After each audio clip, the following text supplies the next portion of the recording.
Sumasa inyo ang palatuntunang ang Iglesia ni Cristo, isang palatuntunan na maghahatid sa inyo ng mga dalisay na aral ng Diyos na sinasampalatayanan ng Iglesia ni Cristo. Mga katotohanang maghahatid sa atin sa matuwid na landas ng paglilingkod sa Diyos. Kumusta na kayo mga giliw naming taga-subaybay? Maraming salamat po sa inyong walang sawang pakikinig sa palatuntunang ito ng Iglesia ni Cristo. Ako po ang kapatid na Arnel Solano at sa pagkakataong ito'y makakasama natin ang kapatid na Jerry Lapira. Kumusta ka, Jerry? Magandang araw po kapatid na Arnel at sa lahat po ng sumusubaybay sa palatuntunan natin ito. Welcome po at samahan niyo po kami sa isang makabuluhang pagtalakay.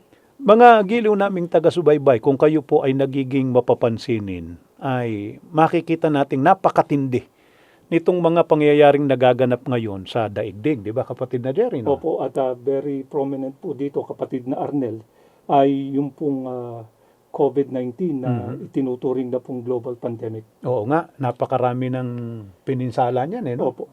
Milyon-milyon ang nagkaroon ng ganyang karamdaman. Though ang isang maganda ay hindi ganun laki yung namatay, di ba? Kung ikukumpara doon sa dami ng nagkasakit. No? Opo, pero hindi lamang po yun yung ipinangangamba ng maraming tao ngayon, kundi yung epekto pa po nito. Pagka ang pag-uusapan po ay yung kabuhayan. Sapagkat napakarami na po ang nawala ng hanap buhay na magbubunga po ito ng lalong paghihirap ng napakaraming tao. Sa aspetong yan, kapatid na Jerry, mga kaibigan, meron pong iba't ibang paliwanag o pakahulugan na ibinibigay ang iba't ibang mga tao tungkol sa mga nangyayaring ito ngayon sa daigdig. Kanya-kanya sila ng opinyon. Pero, gaya po ng lagi ninyong naririnig sa Iglesia ni Cristo, hindi po kami kailanman nagbatay sa kuro-kuro, sa opinyon, o sa paliwanag na ibinibigay ng tao. Kahit pa sabihin natin yung paliwanag nila at opinyon nila, yun ang pinaniniwalaan ng nakararaming tao, di ba? Ang amin pong laging pinagbabatayan ay kung ano po ang nakasulat sa Biblia para matiyak po natin na totoo o tama ang atin pong maging paniniwala at siyempre maayon sa mga kalooban ng ating Panginoong Diyos. Opo.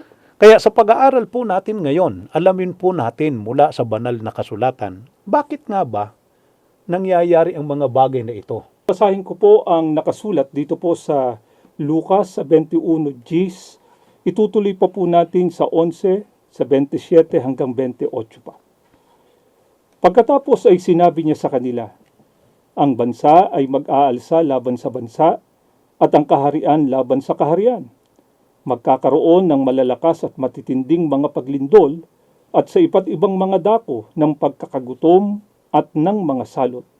Mga peste, nakamamatay at nakahahawa o mabilis na lumaganap na mga sakit, na kumikitil ng buhay at ganap na lumuluray, at magkakaroon ng mga nakatatakot na pangyayari at mga dakilang tanda mula sa langit, at makikita nila ang anak ng tao na dumarating sa ulap na may dakilang higit sa mailalarawan at napupuspos na kapangyarihan, at ng lahat ng kanyang makaharing kalwalatian, kamahalan at kaningningan.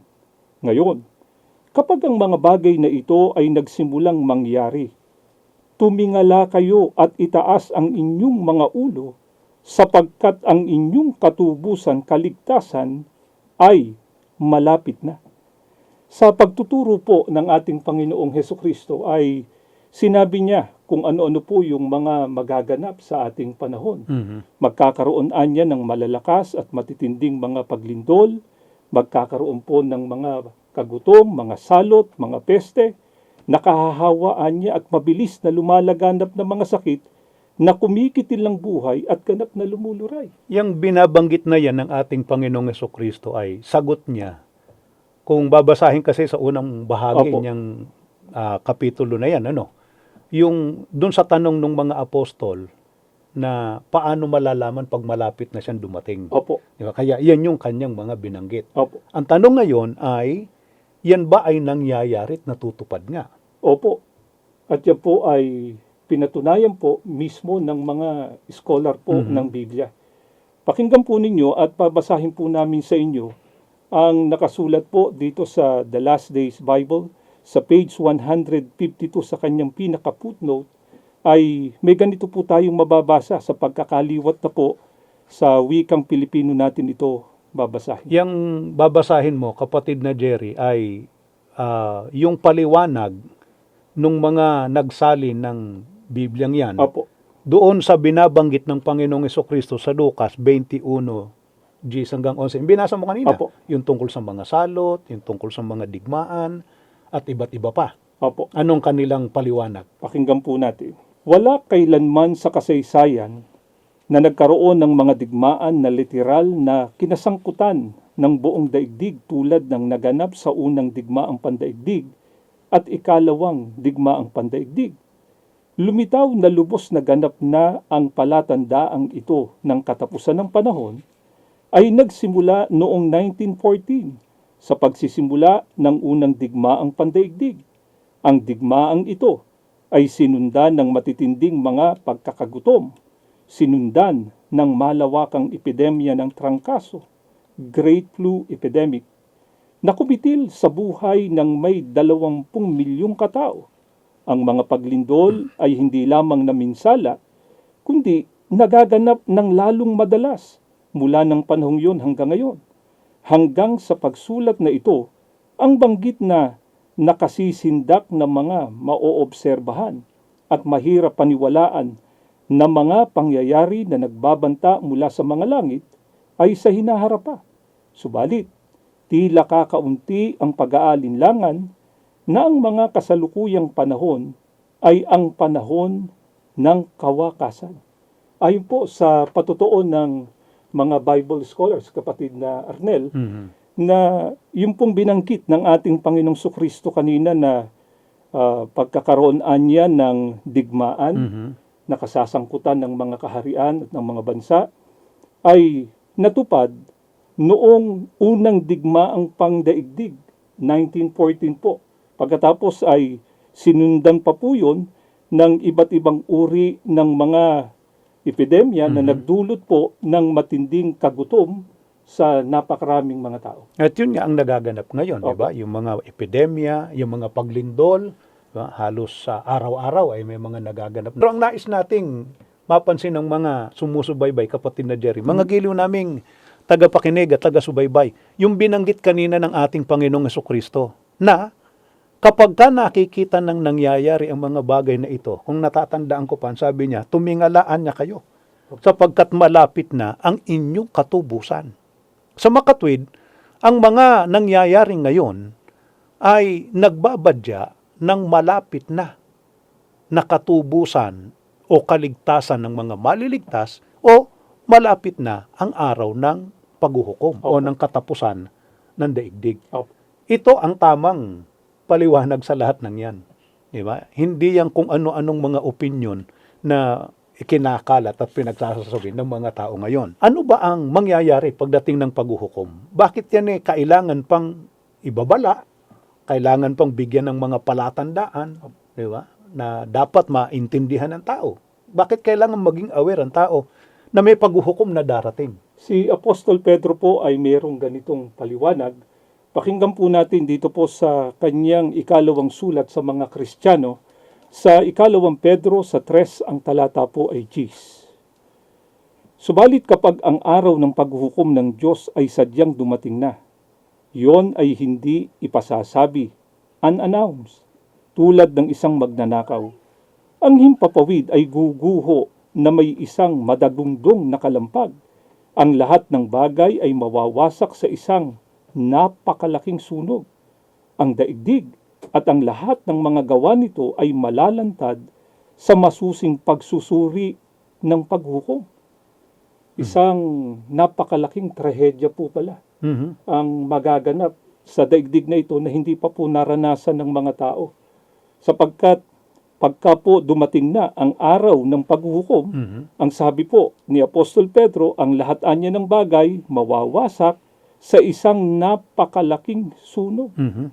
At ang mga bagay anya na naririto po sa lupa ay malalantad sa masusing pagsusuri ng paghukom. At saka guguhuan niya, no?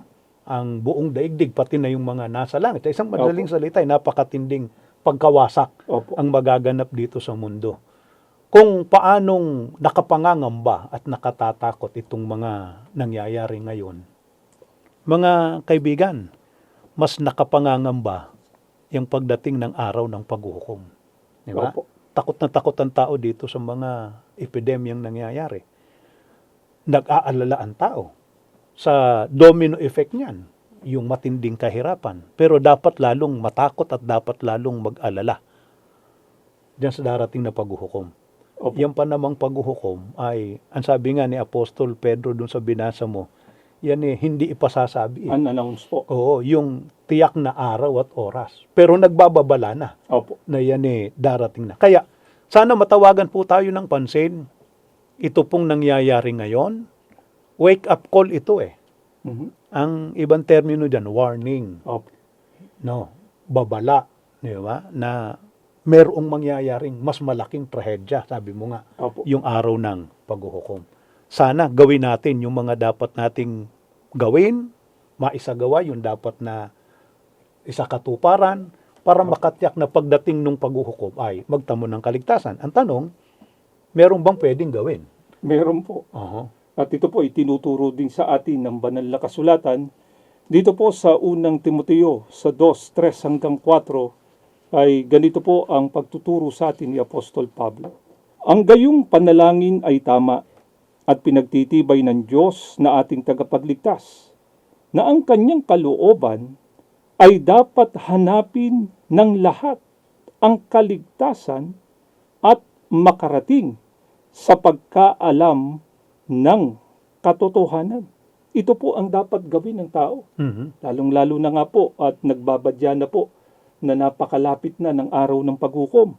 Ang dapat po ay hanapin ng tao kung ano po yung kalooban ng ating Panginoong Diyos, paano siya magtatamo ng kaligtasan sa paraan po na makarating ang tao sa pagkaalam po ng katotohanan. Word for word yung nakasulat no? Opo. Ang sabi doon sa talatang binasa mo ay, ang kalooban ng Diyos, dapat hanapin ng lahat ang kaligtasan. Opo.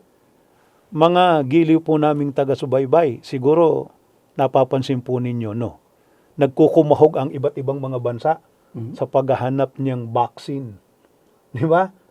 Laban dyan sa COVID, no? Opo. At yung iba naman na wala namang kakayahang maghanap nun, ay nagpipilit sila na makapila na dun sa mga bibili. Di ba? Opo. Ng bakuna pagka meron na talaga. Kasi alam nilang napakalaki ng maitutulong noon para maampatan, kung hindi man talagang tuluyang mapapatigil, no? Opo. Yang nakapipinsala na karamdaman na yan. Pero yung paghuhukom, walang maiimbento ang tao na po pwedeng makapagpigil doon sa darating na yun sa kapahamakang mangyayaring yun. Opo. So bagay, hindi na dapat mag-imbento ang tao kasi maliwanag na kung ano nakasulat sa Biblia. Inilatag na ng Panginoong Diyos. Ang sabi ng Diyos, hanapin ng lahat ang kaligtasan. Yun lang ang gusto kong itanong sa mga nakikinig sa atin, kapatid na Jerry. Mhm. Nahanap nyo na po ba? O naghahanap po ba kayo? Kasi baka masyado nang nakatuon sa mga pangangailangan sa buhay na ito no? Opo, dito na po nauubos yung kanilang panahon, yung kanilang lakas sa mga intindihin po sa buhay na ito. No, lalo pa nga, sabi mo nga kanina, new normal na no? Opo. Hindi naman natin sinasabing huwag intindihin yan. Kailangan naman natin yan Opo. Di ba? Pero, dapat ipagpaunan natin magkaroon ng malaking bahagi, di ba? Sa ating panahon, yung paghahanap sa kaligtasan. Paano malalaman o mahahanap ang kaligtasan? Sa pamamagitan nga po ng mga kalooban ng ating Panginoong Diyos po na nakasulat po dito sa Biblia. Sapagkat ang sabi kanina, kailangang makarating sa katotohanan. Opo. Yung salita ng Diyos, yun yung mga katotohanan na nakasulat sa Biblia. banal na kasulatan o sa Biblia. Kaya nga po, sabi namin kanina, hindi tayo babatay sa kuro-kuro. Opo. Hindi tayo babatay sa opinion. Ang ating pagbabatayan, kung ano sinasabi ng Biblia. Opo. Speaking of katotohanan nakasulat sa Biblia, ano sinasabi sa Biblia? Kapag uusapan tungkol sa kaligtasan, ano ang katotohanan nariyan? Mabuti po ay tanungin po natin at pasagutin po mismo natin yung ibinigay ng ating Panginoong Diyos sa tao para maging tagapagligtas. Walang iba kundi ang ating Panginoong Hesukristo. Oo. Ayon po sa Kanya, kung papaano po ang tao'y maliligtas, dito po sa Juan sa 17 at 9 po ay ganito ang mababasa natin na pagtuturo po ng ating Panginoong Hesukristo. Kaya muling nagsalita si Jesus, buong katotohanang sinasabi ko sa inyo, ako ang pintuan ng kulungan ng mga tupa. Ako ang pintuan. Ang sino mang taong pumasok sa loob ng kawan sa pamamagitan ko ay maliligtas. Napakaliwanag po ng pagtuturo mismo ng ating Panginoong Hesukristo dito, kapatid na Arnel, na ang tao po para maligtas ay dapat na pumasok sa Kanya bilang pintuan. At ang mga tao po na nakapasok sa ating Panginoong Hesukristo, napabilang po sa isang kawan. Gusto lang nating ipapansin. Sana po napansin niyo yung termino ng Panginoong Hesukristo. Ang sabi niya, buong katotohanang sinasabi ko sa inyo. Opo. Kasi, ang sabi ng Diyos kanina, sa pamamagitan ni Apostol Pablo, hanapin ninyo ang kaligtasan sa pamamagitan ng pagkaalam ng katotohanan.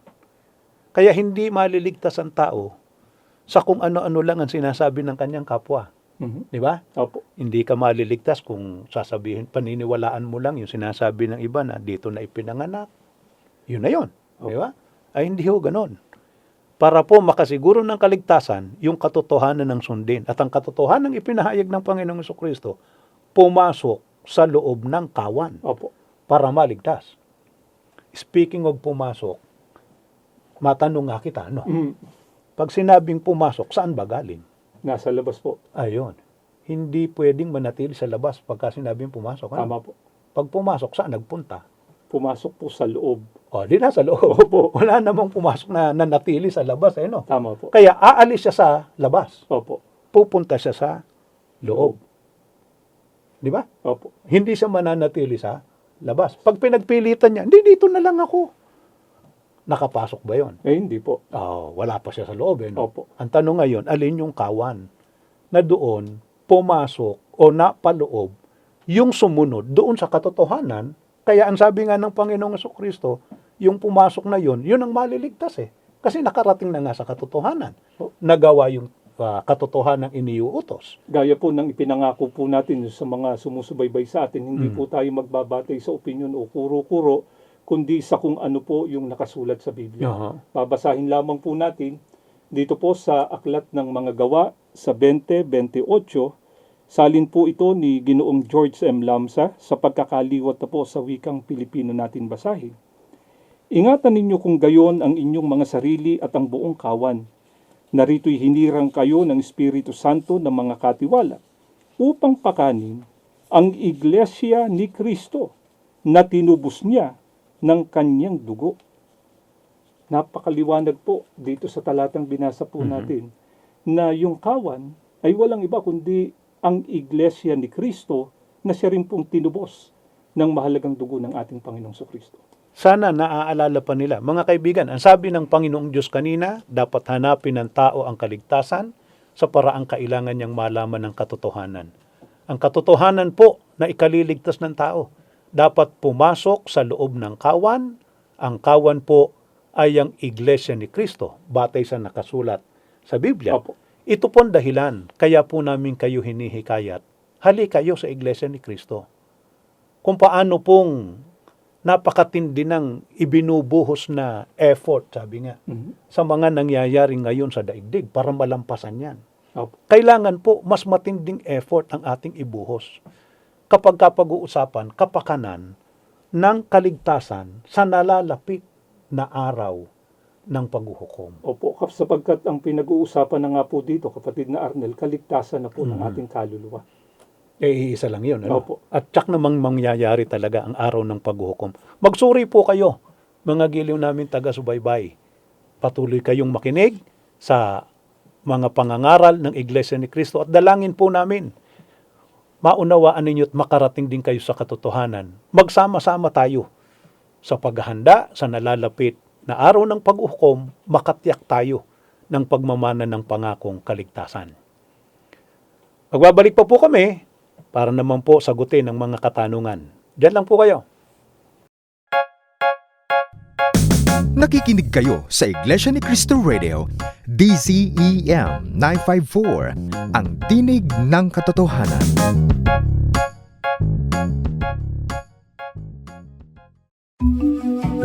A to Q. Answers to questions. Ang malinaw na kasagutan ng banal na kasulatan sa mga katanungan. Paglalahad ng mga salita ng Diyos na maghahatid sa tao sa pagkaunawa sa katotohanan at magdadala sa kaligtasan. A to Q. Answers to questions. Sa pagkakataong ito, kapatid na Jerry, mga giliw po namin taga-subaybay ay sasagot tayo sa mga katanungan ng ilan sa ating mga kababayan patungkol pa rin sa mga aral ng Biblia na itinataguyod ng Iglesia ni Cristo. Narito po ang tanong, pakinggan po natin panoorin. Ako po si Robertson Olaes. Nais ko lang pong malinawan kung bakit pinagbabawal ang pagkain ng dinuguan sa mga Iglesia ni Cristo. Ayun. Una ay nagpapasalamat tayo kay Ginoong Robertson Olaes sa kanyang katanungan. Yung tanong niya, kapatid na Jerry, ay karaniwan nating naririnig, ano? Opo. Na itinatanong sa atin ng ating mga kababayan. Sapagkat isa nga po sa ikakikilala sa tunay na Iglesia ni Cristo, pagka po ang pag-uusapan ay pagbabawal ng pagkain, alam na alam po nila na ang isang Iglesia ni Cristo, isang tunay na Iglesia ni Cristo, hindi po kumakain ng dinuguan. Ayun. At saka, hindi lang naman dito sa Pilipinas actually. Opo. Maraming mga bansa ang kasama yan sa kanilang mga kinakain talaga, no? Opo. Yung mga pagkain na may halong dugo, di ba? O kung tawagin nga dito sa ating bansa ay dinuguan. Opo. Bueno, sagutin na natin. Huwag na natin patagalin pa. No? Tsak na yan din ang nasa kaisipan siguro at katanungan ng mga kababayan natin. Bakit nga ba bawal yung pagkain ng dinuguan sa Iglesia ni Cristo? Sapagkat ipinagbabawal po ito ng banal na kasulatan, gaya po ng mababasa natin dito po sa Genesis, sa 9:1 hanggang 4. At binasbasan ng Diyos si Noe at ang kanyang mga anak at sa kanila'y sinabi, kayo'y magpalaanakin at magpakarami at inyong kalata ng lupa, at ang takot sa inyo at sindak sa inyo ay mapapa sa bawat hayop sa lupa at sa bawat ibon sa himpapawid. Lahat ng umuusad sa lupa at lahat ng isda sa dagat ay ibinibigay sa inyong kamay. Bawat gumagalaw na nabubuhay ay magiging pagkain ninyo, gaya ng mga sariwang pananim na lahat ay ibinibigay ko sa inyo. Ngunit ang lamang may buhay na sa niyang dugo ay huwag ninyong kakanin. Napakaliwanag po dito sa pag-uutos ng ating Panginoong Diyos sa kanyang mga lingkod na huwag anyang kakanin yung dugo. Bagamat dito po, kapatid na Arnel, ay sinabi na ng ating Panginoong Diyos, maaaring kainin yung mga hayop, mga ibon, pero niliwanag po ng ating Panginoong Diyos, huwag anyang kakanin po yung dugo. Sa makatwid, yan tagpong yan sa panahon ni Noe, no? Opo. Ay ibinibigay ng Diyos o kinaklasify na niya. Opo. Ano yung pwedeng kanin, ano yung hindi dapat kainin. Opo. Diba? Nililinaw natin yun, no? Ano yung pwedeng kainin at ano yung hindi dapat kanin. Kasi merong nagsasabi, kasi nakakain eh. Kaya kinakain nila. Hindi po lahat ng nakakain, dapat kainin. Opo. Diba? Klaro naman yun. Diyan nilinaw, ito yung mga pwede mong kainin. Hayop, diba? Umuusad sa lupa, isda sa dagat, diba? Lahat ng pananim, Opo. ibinibigay sa iyong kamay. Pero kung paanong nilinaw ng Diyos, kung ano yung mga pwedeng kainin, Opo. malinaw din na inilahad ng Diyos, alin ang hindi dapat kainin. Opo, yung pong pagbabawal nga po ng pagkain ng dugo. Kaya lang, baka ang isipin naman ng mga nakikinig sa atin, kinuwi lang yan eh. Noon pa yan. Ngayon makabago na ang panahon. Panahong Kristiyano na. Di ba? Bawal pa rin ba yung pagkain ng dugo? Opo, namamalagi po ang pagbabawal na ito ng ating Panginoong Diyos. At ito po ay mababasa natin dito po sa Aklat ng Mga Gawa sa 15:28 hanggang 29. Sa udyok ng Espiritu Santo, Ang naging pasya namin ay huwag na kayong atangan ng iba pang pasanin maliban sa mga bagay na talagang kailangan. Huwag kayong kakain ng anumang inihandog sa mga Diyos-Diyusan, ng dugo at ng hayop na binigti. Huwag kayong makikiapid, layuan ninyo ang mga bagay na ito at mapapabuti kayo. Paalam. Maliwanag po sa pagtuturo ni Apostol Pablo sa mga kausap niyang Kristiyano noon na huwag anya silang kakain ng anumang pagkaing inihandog sa mga Diyos-Diyusan, kasama na po yung dugo, pati na po yung binigti. At niliwanag po dito ni Apostol Pablo, ito anyay sa udyok ng Espiritu Santo. Sa makatwid, talagang ito po ay utos ng ating Panginoong Diyos. Kaya iyang pagbabawal ng pagkain ng dugo o ng anumang pagkaing may halong dugo, kung tawagin nga ay dinuguan yung iba, di ba? No?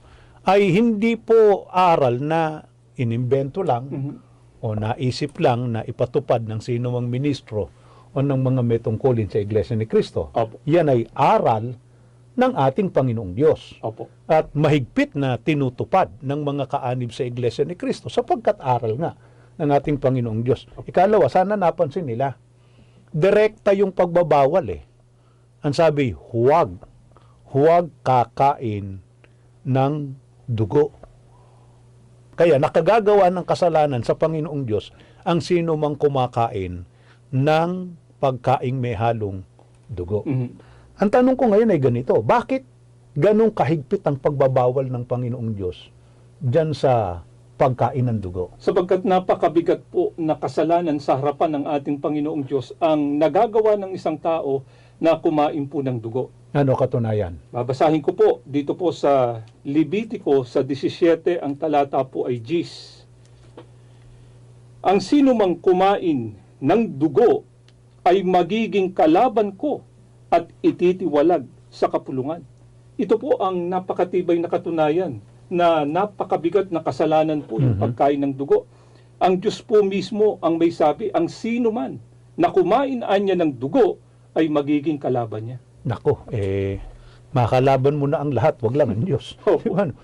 Kung ang nakalaban mo ay medyo taong may kapangyarihan, pwede ka pang tumakas eh. Kaya nga meron kung mga tawagin ay mga asylum, di ba?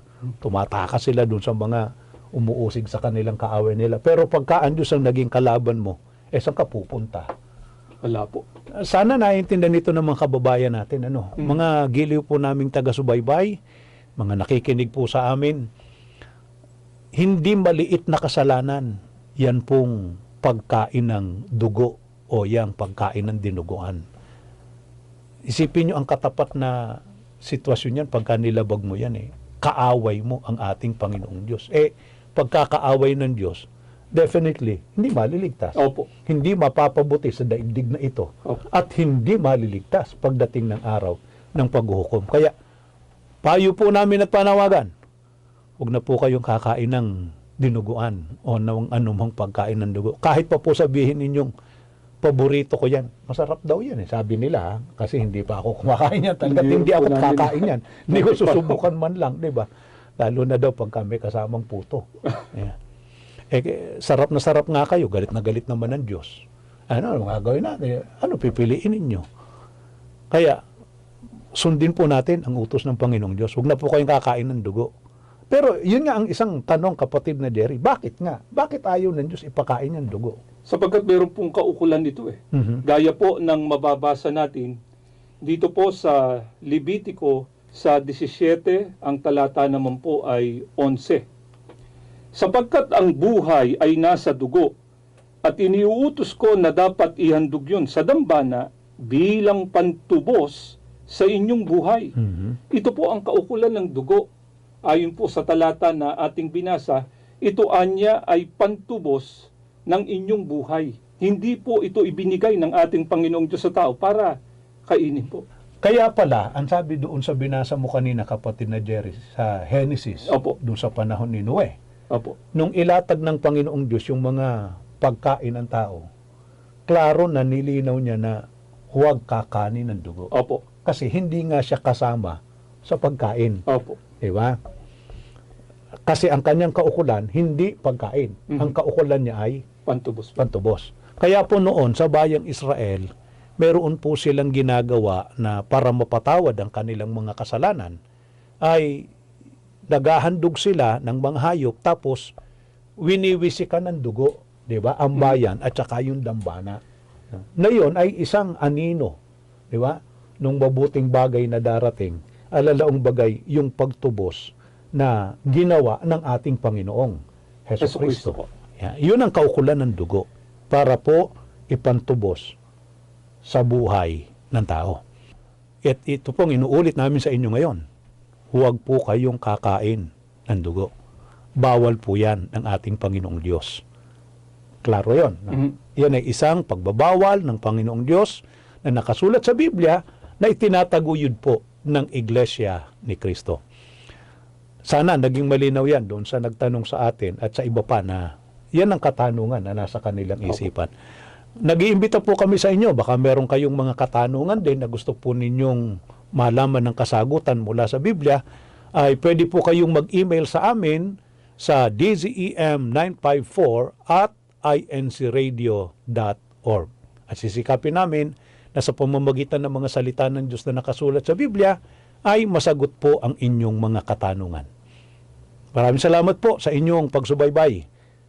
Bago po kami magpaalam ng kapatid na Jerry Pansamantala, yaanyayahan namin kayo sa isang panalangin. Panginoon po naming Diyos, nagpapasalamat po kami ng napakarami sa iyo. Opo. Sapagkat muli po, naging kasangkapan ng palatuntunan ito Amen. para maipahayag namin sa maraming mga tao ang iyong mga kalooban. Amen. Mga katotohanan mo po na kapag katinanggap at sinampalatayanan ng mga tao, ay tiyak na maghahatid sa amin sa pangako mo pong kaligtasan. Panginoong Hesukristo, lumalapit din po kami sa iyo. Nakikisuyo, nakikiusap po kami Opo. na patuloy mo pong ipamagitan sa Ama ang aming mga panalangin. Amen. Pakiusap din namin patuloy mong basbasan ang kabuuan ng iyong iglesia Opo. sa pangunguna po ng aming tagapamahalang pangkalahatan Amen. na inilagay po ng Ama para pangunahan kami sa masiglang paraan ng mga paglilingkod. Amen. Ama, buo na po ang aming pag-asa. Pinakikinggan mo po ang aming mga panalangin. Opo.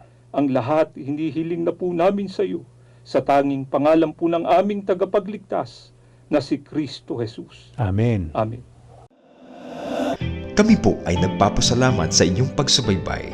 Kung mayroon kayong katanungan, maaari po kayong mag-email sa amin sa dzem954@incradio.org.